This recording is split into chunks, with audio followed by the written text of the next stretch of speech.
nakapakinig po ako ng mga aral nyo. Binitawan ko po ang aking pagiging lay minister.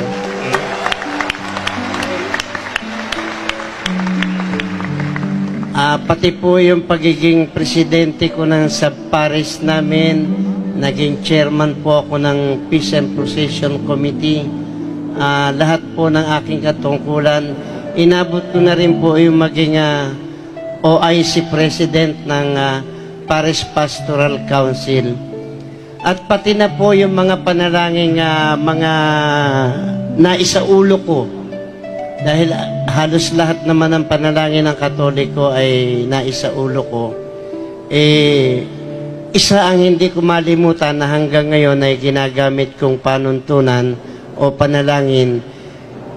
Tuwing mananalangin po ako sa umaga at bago matulog, yun pong dasal na Ama namin. Ako po ba'y nagkakasala kung dinadasal ko yung dasal na Ama namin? Nagkakasala po kayo. Bakit po? Kasi ang isa sa bahagi niyang panalangin na yan, lipas na. Yung sinabi diyan, dumating nawa ang kaharian mo, gawin ang kalooban mo kung paano sa langit, gayon din sa lupa.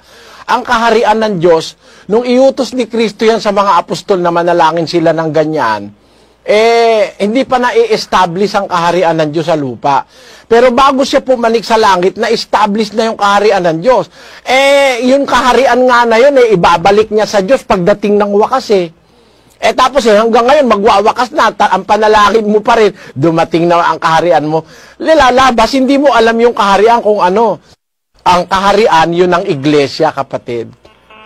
Ang iglesia ang ginawang kaharian ng Diyos sa lupa. Pakinggan nyo sa Apokalipsis, Kapitulo 1, ganito ang ating mababasa, kapatid na Luz. Si Juan sa 7 iglesia na nasa Asia, biyaya ang sumainyo nawa at kapayapaang mula doon sa kanya na ngayon at nang nakaraan at darating, at mula sa 7 espiritu na nasa harapan ng kanyang luklukan. Binigwan sa 7 Iglesyang nasa Asia, 6. At ginawa tayong kaharian, mga saserdote sa kanyang Diyos at Ama.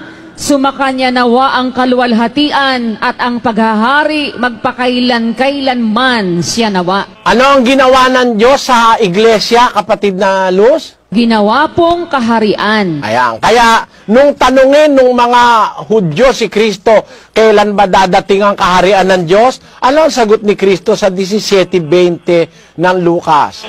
At palibhasa'y tinanong siya ng mga Pariseyo, kung kailan darating ang kaharian ng Diyos, ay sinagot niya sila at sinabi, ang kaharian ng Diyos ay hindi paririto na mapagkikita. Ni sasabihin man nila, naririto o naririyan, sapagkat narito, ang kaharian ng Diyos ay nasa loob ninyo. Nasaan ang kaharian ng Diyos, kapatid na Luz? Nasa loob po nila. Ayan, kaya ang kaharian ng Diyos noon, yung iglesia, ginawa niyang kaharian dito sa lupa. Pagka ipapanalangin mo, dumating nawa ang kaharian mo, ilalabas, wala ka pa sa iglesia, totoo, kaya mo pinapanalangin, dumating ang kaharian mo. Pwede yun kung wala ka sa iglesia, totoo.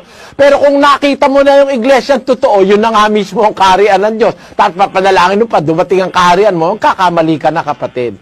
Ngayon, ganito yon para maintindihan mo. Basahin natin ang Mateo 6:9. Magsidalangin nga kayo ng ganito. Ayon, ang sabi ni Kristo, magsidalangin kayo ng ganito. Yan ang padron, yan ang example. Hindi naman sinabi, ipanalangin ninyo ito. So when you always pray, you pray that. No.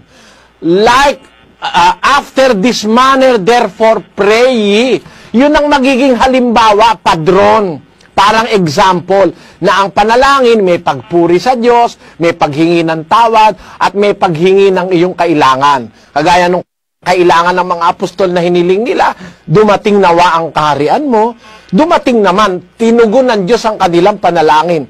Pero ang Katoliko, ang laging pag-asa, dumating ang kaharian, malapit ng isole, aalis na uli sa lupa yung kaharian, ang panalangin pa rin ng Katoliko, dumating ang kaharian. Pakinggan nyo, sa unang Korinto 15:24. Kung magkagayoy, darating ang wakas, pagka ibibigay na niya ang kaharian sa Diyos. Ano ang gagawin ni Kristo pagdating ng wakas, Sister Luz? Ibibigay po niya ang kaharian sa Diyos. O may kaharian na rito sa lupa, tama hindi? Tama po. Pagdating ng wakas, bibigay na sa Diyos. Ang Katoliko, magwawakas na, ang panalangin pa dumating, kasi hindi pa nga sila nakakakita ng kaharian ng Diyos. Di ba maliwanag yung kapatid? Pwede mong sabihin, yung ibang bahagi ng panalangin Ama namin, yung padawarin ka sa kasalanan, tapos pwede mo rin gamitin yung iba ron, yung utang, patawad mo sa amin, pwede. Pero yung sa kanyang kabuuan, hindi ganon. Kasi alam mo kapatid, yan ay example lang. Manalangin kayo ng ganito. Ang ibig sabihin, ganon ang magiging forma ng panalangin. Hindi sinabing, ipanalangin ninyo ito.